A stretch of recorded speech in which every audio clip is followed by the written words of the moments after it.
안녕하세요. 오늘은 황도대, 그러니까 조디악의 아주 오래된 기원하고 그 안에 숨겨진 의미들을 한번 파헤쳐 보려고 해요. 네, 주로 별의 신학이나 천문학에 관한 글에서 가져온 내용들이죠. 맞아요. 그래서 우리의 목표는 밤하늘의 별자리랑 신화, 그리고 고대인들이 세상을 어떻게 봤는지, 이게 다 어떻게 연결되는지 그 고리를 찾아보는 겁니다. 흥미로운 여정이 될 것 같네요. 자, 그럼 핵심 아이디어부터 바로 들어가 볼까요? 황도대라는 게 하늘에서 태양이 이렇게 지나가는 길처럼 보이는 경로잖아요. 네, 그렇죠. 고대 사람들이 이 길을 12개로 딱 나누고 각 구역에 별자리 이름을 붙인 거죠. 근데 그 이름들이 다 살아있는 생물 이런 거였단 말이에요. 맞아요. 그래서 조디악이란 이름 자체가 그리스어 조디아코스에서 왔는데 이게 살아있는 존재들의 원 이런 뜻이죠. 아, 조온. 이게 동물이나 살아있는 걸 뜻하는 거고요. 네, 더 파고들면 고대 이집트어 뿌리까지 간다고 해요. 조는 생명, 온은 존재. 그러니까 단순히 별자리 목록이 아니었던 거죠. 와, 하늘에 그려진 거대한 생명의 순환 같은 거네요. 그런 셈이죠. 그리고 고대인들은 태양이 어떤 별자리를 지날 때 그냥 옆으로 쓱 지나가는 게 아니라 네. 마치 그 별자리의 성질을 흡수하거나 아니면 그 별자리를 정복한다고 생각했어요. 비유적으로요. 아, 그런 식으로 이야기를 만들었군요. 예를 들면 어떤 게 있을까요? 태양이 황소 자리 토로스에 들어가면 태양이 곧 황소가 되는 거예요. 그래서 이집트에선 아피스로 숭배받고, 아, 그 풍요의 신 아피스 황소요? 네, 아시리아에선 또 벨이나 발이라고 불리는 강력한 신이 되고요. 힘과 생명력의 상징인 거죠. 재밌네요. 사자자리 레오를 지날 때는 그때는 태양이 사자를 막 무찌르는 영웅 헤라클레스처럼 되는 거고요. 와, 헤라클레스, 사수 자리에서는 궁수가 되고 또 물고기 자리에서는 물고기 자체가 되기도 하고요. 물고기요. 다곤 신이나 비슈누 이야기랑도 연결된다면서요? 네, 맞아요. 블레셋의 다곤이나 힌두교의 비슈는 물고기 화신과 연결짓기도 하죠.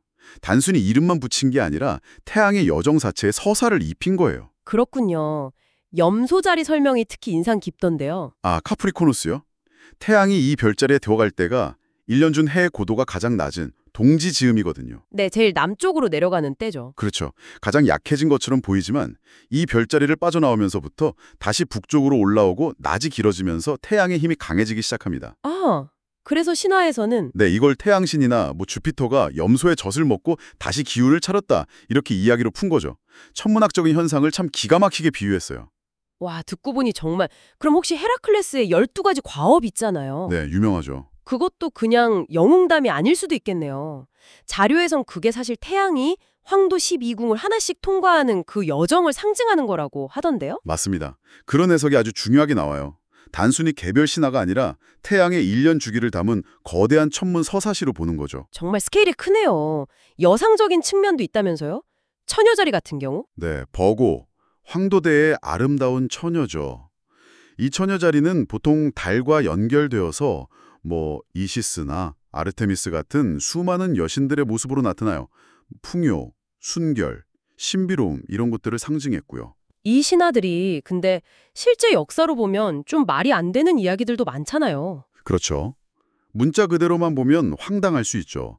하지만 이 자료들의 핵심 주장은 여기에 해석의 열쇠, 즉 천문학적 비유라는 코드를 딱 적용하면 그 안에 아주 심오하고 정교한 우주관이 숨어 있다는 거예요. 아, 그 열쇠. 근데 그게 비밀이었다면서요? 네, 그게 또 중요한 지점입니다. 사제나 철학자 같은 소수의 지식인들만 그 의미를 알고 있었고 미스테리라고 불리는 비밀의식에 입문한 사람들한테만 전수되었다는 거죠. 그럼 일반 대중들은 그냥 헤라클레스가 진짜로 존재했고 주피터가 진짜 변신했다고 믿었다는 건가요? 네, 그럴 가능성이 높다는 겁니다. 문자 그대로 받아들이고 숭배했다는 거죠. 이게 바로 비애적 지식과 외면적 믿음의 차이예요. 와, 아는 사람과 모르는 사람에게는 완전히 다른 이야기였겠네요. 지식이 어떻게 통제되었는지를 보여주는 것 같기도 하고요. 정합합니다. 정보 접근성이 현실인식 자체를 다르게 만들었던 거죠. 고대 사회의 일면을 보여주는 예시라고 할 수 있습니다. 자, 오늘 이야기 슬슬 정리해 볼까요?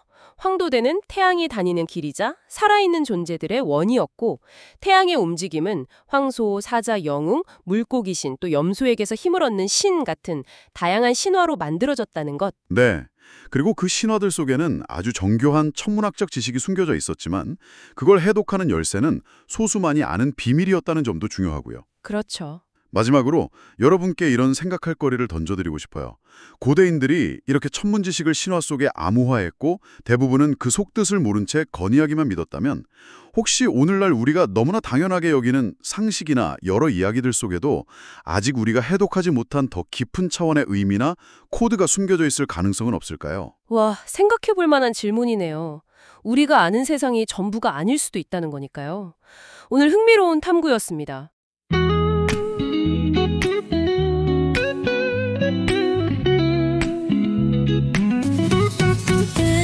세상에 홀로 서 있네. 나 혼자인 듯해 낯떨고 있어. 모든 게 낯설고 두려워. 내 자신을 찾지 못해 방황하네. 하지만 눈을 감으면 우리는 하나라는 걸 알아. 마음속 세계로 들어가면 영원과 하나 되어 평화를 찾아. 존재의 벽을 허물고 더 높은 곳으로 올라가네.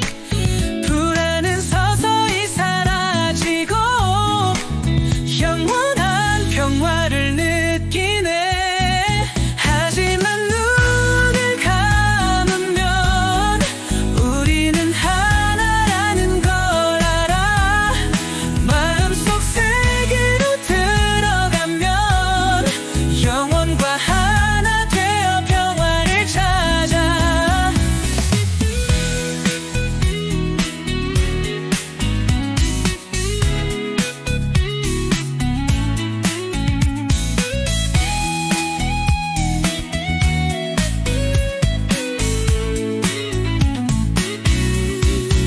존재의 벽을 허물고 더 높은 곳으로 올라